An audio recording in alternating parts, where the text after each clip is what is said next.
Hi everyone, this is Jim. Welcome to this postmortem of my Blitz game number 664. My opponent kicked off with d4, and I went for d5. And after c4, the main move there, I decided to play the Slav defense with c6.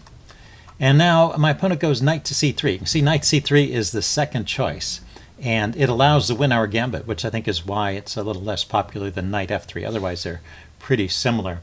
But if you want to avoid the Winawer gambit, knight f3 is a fine move here.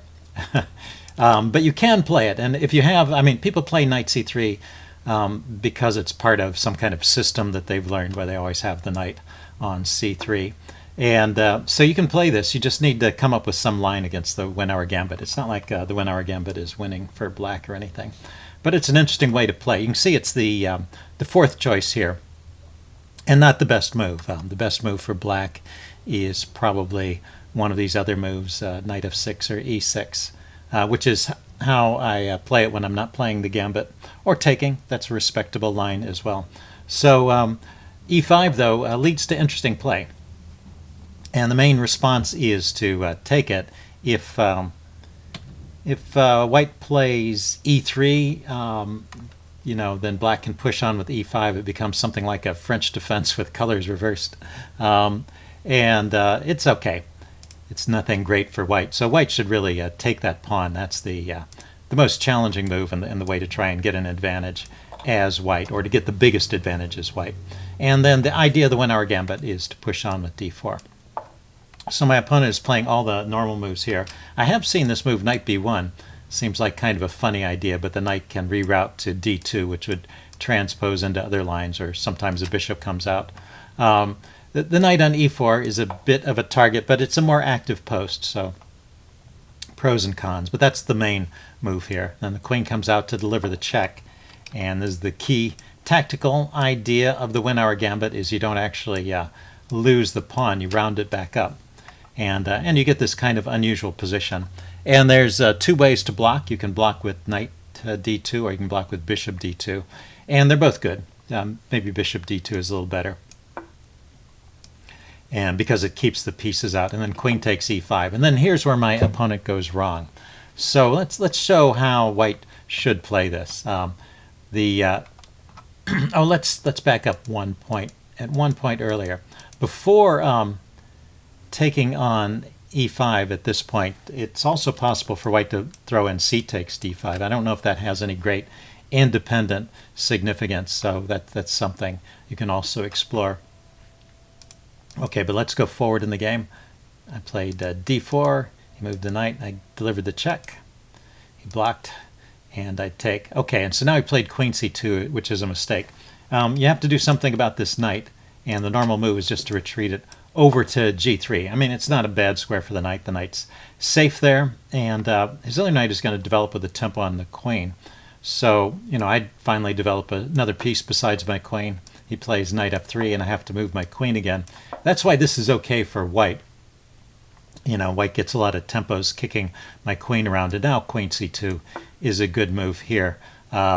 White's prepared to castle queenside if necessary, and also there's still the idea of playing e3, developing this bishop and castling kingside. So white can go in either direction, and but black is okay here too. There's c5 to support the pawn. There's bishop e7 and a quick castle to the king side. And this pawn, the thing that white has going for him is that white has better development in this position. But what black has is it has this advanced pawn on d4 here, which is a bit, kind of influences the way that white develops his pieces. So eventually, if you look at some professional games, you'll see eventually white usually gives up and plays this move e3 and allows this exchange here, which kind of solves some of white's problems, but typically it leaves him with a, I guess there'll either be a bishop there as a target or an isolated pawn. And so the game continues. A slight edge to white, but black can play it. And, in the opening book, white does quite well, but in practice, I think black does okay there as well. So anyway, let's go back to the game. In this position after queen takes e5, he just played queen c2. And that's a mistake because of the move I play on bishop to f5, which is pretty pretty obvious, just taking advantage of the pin here. And there's just no good way to defend that knight. In fact, f3 is the only way to avoid losing material. And now that the chess engine wants to improve on my play here. It doesn't like exchanging right away. It wants to kind of torture white for a little while. So knight to a6 is the recommended move, with the idea of coming into c5, piling up more pressure on the knight. And this funny idea from white, knight to h3, so that when I play knight c5, he has the bishop move. The knight on h3 defends this bishop on f4, kicking the queen around. So the queen, but the queen doesn't have to move, because you can take the knight and attack white's queen. So we get this funny tactical sequence, and we can compare it to the game. It's similar to the game, but a couple of differences. So takes the bishop now, and then queen takes the pawn. So I win the pawn right away, and I've got this knight already developed to an active square. So it's a little better than what I got in the game. Anyway, I took with the bishop right away. Oh, and the second point here is that he could take back with the queen instead of taking back with the pawn. And then this position is, I don't win a pawn, actually. He can hold on to his pawn, at least for the moment. And let's see. So the material is even here.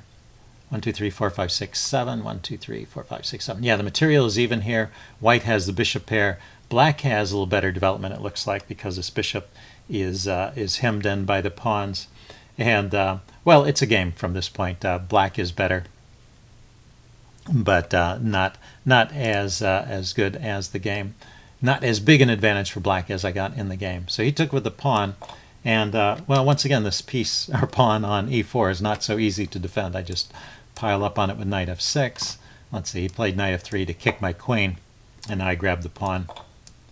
And let's see, he exchanged queens at this point. He could have tried to keep the queens on. That might have been a better way to play it, leading to a longer game, because it's pretty straightforward here. We've gone into it's late middle game or early end game. It's probably still middle game with all the force that's on the board, but I'm a pawn up, so pretty significant advantage to black here. Anyway, he plays e3. I take it, and bishop takes. So that e3 move, it's necessary at some point to get rid of that annoying advanced pawn and to allow this bishop to develop. So I develop my bishop. He plays bishop d3. I just drop back with the knight. We both castle. And he brings his rook to the center. So all this is pretty logical. I bring my bishop out to b4 to annoy him. Plays rook e2. I go knight bd7. So I've finally gotten my last piece developed. And if we pause for a second, we see that white has the advantage of the bishop pair. So and there are open lines here. So there's something for white to be hopeful about. But my pieces are pretty active, and I am a pawn up. So overall, still winning for black. Let's see. He tried rook c2, which the chess engine doesn't like. I guess because it abandons this bishop, leaves it loose there. The chess engine wants to kind of force things with a3. I drop the bishop back, then h3, keeping my knight from coming in and harassing his bishop. And then I take, and he takes back with the rook. And I think it's similar to the game. I get that exchange of the dark squared bishops, so that white no longer has the bishop pair advantage in the game as well as in this line. But I think white's pieces are a little more active this way. The rook is better here than on c2. So anyway, he played rook c2. And I went bishop c5 anyway, because the bishop is supported by the knight. And as I said, I want to get rid of his bishop pair advantage, and it's the exchange is forced at this point. So he went ahead and took. And okay, and also my knight is more active. So compared to the other position, his rook is less active and my knight is more active. I come out and harass his bishop immediately. So that's why it's better for black compared to that other line. Let's see, he went bishop f5, and I just played g6, kicking his bishop, and his bishop has no good squares to run to. It doesn't really want to go back in the corner, and maybe I could even harass it some there, although I suppose that could be tried. And all the other squares, I can just take it. So he tried b4, kicking my knight, and this doesn't lose any material, so it's an interesting try. I just went with my knight to c4 here. Gave him a chance to save his bishop, and but you know, now there's an equal material distribution. We both have the same kind of material, 2 rooks and a knight apiece, and I've just got this extra pawn. See, he comes in with knight e5, ganging up on my f pawn, but I can just push it forward to f5, which is a great way to anchor this knight at this good square. So I think I have the better position here, as well as the extra pawn. Let's see, he goes on with c5. I play rook f to e8. Okay, activating the rook. He's going to maneuver his knight around to the d6 square. It looks like that's his idea. I play rook e6 to prevent that. He goes rook over to e2.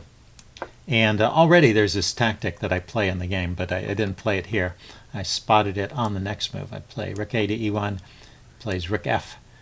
I play rook a to e8, he plays rook f to e1, and now I play the tactic that wins another pawn. It's just grabbing over here and defending my rook at the same time. Let's see, he blocked to avoid more exchanges, try and keep material on the board, but after knight d3 and rook d1, he's losing a whole knight, and so he resigned at this point. He's down a piece and 2 pawns, and even I would have trouble screwing up this endgame. So anyway, that was a fun game. Hope you guys liked this video. Leave any comments you have in the section below, and I will see you again soon. Bye.